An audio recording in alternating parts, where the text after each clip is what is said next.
Yesu adufashe cyane rwose. Haleluya. Ngo icyo kure kubera amaso ngiki gishobora kuzimya itara ryawe, gishobora kukwaka amavuta. Niwagenda ugaha umwanya ba Yezebeli, ugaha umwanya banyura gutesha umwanya mw'ikorosi, abo bazogutesha intumbero. Ariko nanone turi mu bata intumbero, turi mu bakomeza ubugingo bwacu bugakira mu izina rya Yesu Kristo. Nta wundi mutwaro Yesu agomba ko wikorera atari kumvira kucyo wahawe ku isezerano wagiranye nawe ukabandanya, kandi azokuhakunesha amahanga. Umwami Yesu Kristo arahereje cyane.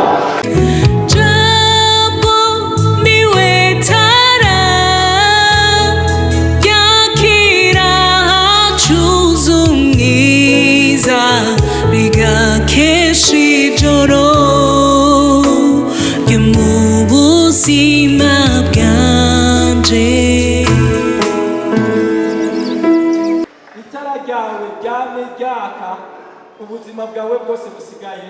Umwami Yesu Kristo abahezagiye. Muhaguruke, ndabasabe muhaguruke.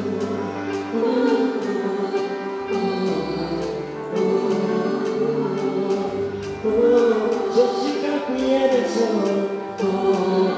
Omwami wanja mbinguni amashi yacu twese guca twese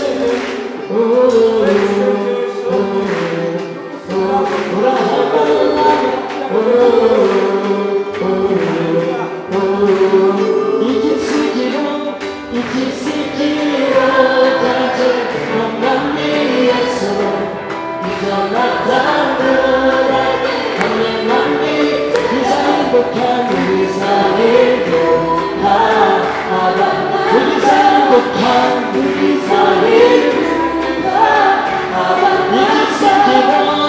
igisigiro cyaje Omwami izonatangura hamwe nami bizahinduka bizahinduka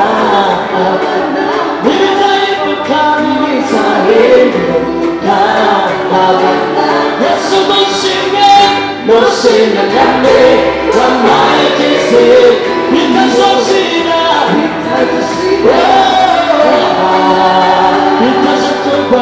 bitazakurwa n'ikintu cyo muri isi sinatirimuka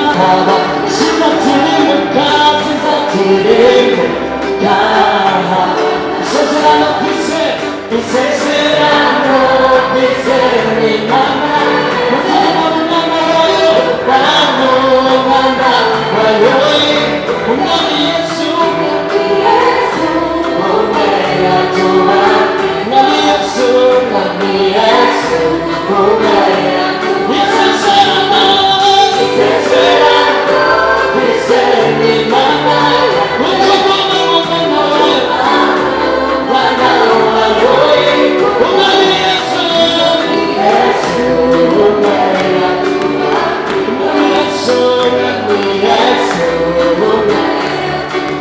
Yesu washimwe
Haleluya. Tuhagarare tugume duhagaze kubera tugira duce dusenga. Haleluya. Fata Bibiliya dusome muri Matayo 25 umurongo wa mbere gushika ku 13. Haleluya. Itara ryawe ryame ryaka. Turi mu mwaka w'umuco. Haleluya. Ijambo dufise ry'uyu mwaka ni umwaka w'umuco. Matayo 25 kuva ku murongo wa mbere gushika kuri 20 ku murongo wa 13 bana. Matthieu 25 aravuga ngo icyo gihe ubwami bwo mu ijuru buzosa n'inkumi 10 zajanye amatara yazo nimusohoke mumusanganire. Buno za nkumi zose zirazanzamuka zitunganya amatara yazo. Bya bijuju bibwira abanyabwenge biti nimutwese ku mavuta yanyu, ariko abanyabwenge barabishura bati kumbure niyo kukwira twese. Ibyiza nimuje kubadandaza mwigurire. Bakigiye kugura umukwe arashika, abiteguye binjirana nawe mu bukwe, urugi rurugagwa mu nyuma za zindi nkumi nazo ziraza ziti mwami mutwugururire. Nawe arabishura ati ndababwire ukuri sindabazi. Nuko mwame mugaze kuko mutazi umunsi cyangwa isaha. Yesu ashimwe cyane rwose. Haleluya. Yesu ashimwe. Umviriza, turi mu mwaka w'umuco, kandi ijambo ry'Imana muri Matayo 5 ku murongo waho wa 14 haravuga ngo abakristo nibo muco w'isi. Haleluya. Igihe tugaruka kuvugana ijambo ry'Imana navuze ngo iyo bikenewe yuko iyo hakenewe itara nuko haba hari umwijima. Rero ijambo ry'Imana rivuze ngo nitume umuco nuko iyi si iri mu mwijima. Haleluya. Bivuga rero ngo ubuzima bwacu nibwo muco isi ikeneye. Ubuzima bwawe nibwo muco isi ikeneye. Mugabo kugira ngo ubuzima bwawe bukomeze kwaka, kugira ngo itara ryawe rikomeze kwaka, hari icyo bigusaba nuko ukomeza kwaba ufise amavuta. Haleluya. Nuko ukomeza kwaba ufise amavuta. Yewe bene data mwarabishingiye intahe Yesu. Yewe bene data mwashingiye intahe Yesu. Mwafashe umwanzuro wo gukurikira Yesu. Haleluya. Umviriza nakubwire ibanga kugira ngo ubuzima bwawe bukomeze kuba mu muco kandi ukomeze gutanga umuco aho ugera hose. Ibanga niri ukomeze kwitwaza amavuta, kandi amavuta nayo ninde? Ni mbegu yera uwo twahawe igihe twizera Yesu maze tukamenya amaso uyo mwiza uyo mwami aba muri twebwe. Itara ryawe ryamujyana mu izina rya Yesu Kristo. Haleluya. Haleluya.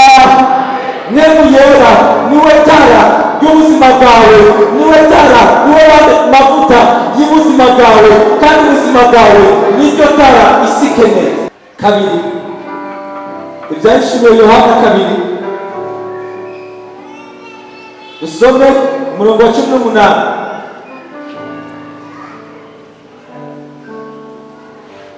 gushika kuri 20 duce dusima 24 gushika kuri 26. Ikete ryandikiwe ishengero ry'Itawutira. Aravuga ngo kandi wandikire umumarayika w'ishengero ry'Itawutira uti umwana w'Imana afise inyonga zisa n'imbeya z'umuriro, ibirenge vyiwe bisa n'umuringa w'umwakaka. Aravuga ibi 19. Haleluya. Ngo ndazi ibikorwa byawe, urukundo rwawe, ukwizera kwawe, ingene ushitsa ibango ryawe, n'ukwihangana kwawe, kandi ibikorwa byawe byo hanyuma biruta ibya mbere kuba byinshi. Uri kuratera imbere n'ibyo, uri muri progression. 20 ngo ariko mfise icyo nakugaya, yuko ukundira ujya mugore Yezebeli yiyita umvugishwa n'Imana, akigisha akazimiza abashumba banje kugira ngo bashurashure barye ibyashikaniwe ibigirwamana. Ngo ndazi ukwizera kwawe, ndazi urukundo ufitiye, ndazi umwete wawe, ndazi ingene ushondera gushira ku mutima ku nzira yawe yanje, umwete n'urukundo urondera gukunda Imana n'ibikorwa byawe, kandi biragaragaza yuko uri kuratera imbere. Mukononera umwanya wawe abadakenewe mu buzima bwawe, kuko abo bene baza kugusambura nibaza kukubaka. Yesu adufashe cyane rwose. Haleluya. Ngo icyo kuya kubera amaso ngiki gishobora kuzimya itara ryawe, gishobora kukwaka amavuta, niwagenda ugaha umwanya ba Yezebeli, ugaha umwanya baba bagutesha umwanya mw'ikorosi, abo bazogutesha intumbero. Ariko none turi mu bati intumbero, turi mu bakomezi ubugingo bwacu bugakira mu izina rya Yesu Kristo. Haleluya. 24 gushika kuri 26 hacavuga ngo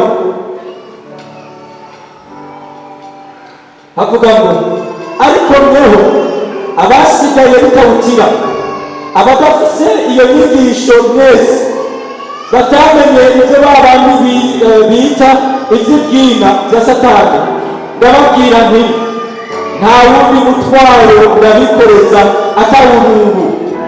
Mwumvire ku cyo mufise gushika aho nzozira. Uwunesha akitondera ibikorwa byanje agashika ku iherezo, nzomuha ububasha bwo kuganza amahanga. Umwami Yesu Kristo abahezagire cyane rwose. Nta wundi mutwaro Yesu agomba ko wikorera atari kumvira ku cyo wahawe ku isezerano wagiranye nawe ukabandanya, kandi azoguha kunesha amahanga. Umwami Yesu Kristo abahezagire cyane. Haleluya. Itara ryawe ryame ryaka, itara ryawe ryame ryaka, kandi amavuta nayo ni mweru yera. Tumaze iyi ndwi yose turiko turasenga, twakira ubushobozi bwa mweru yera. Genda ubiziga, genda ubigenderemo, genda ubiteranire. Ukugira neza kw'Imana kuri kubayubaha bose. Umwami Yesu Kristo abahezagire cyane. Reka dusenge Imana. Haleluya. Namugira neza. Haleluya. Dusenge guhagurutse. Namugira neza. Haleluya. Wewe wahaye isezerano umuntu ry'ubugingo budashira, kandi ukaduhagarara gutera intambuko ku yindi, twigira mu isezerano, mu gushingisha intahe ubuzima bwacu, mu kubatizwa, mu kwemera ko tubaye abawe, tukemera kuba mu mubiri wawe, gushika kuri wa munsi uzogaruka gutorera umugeni wawe.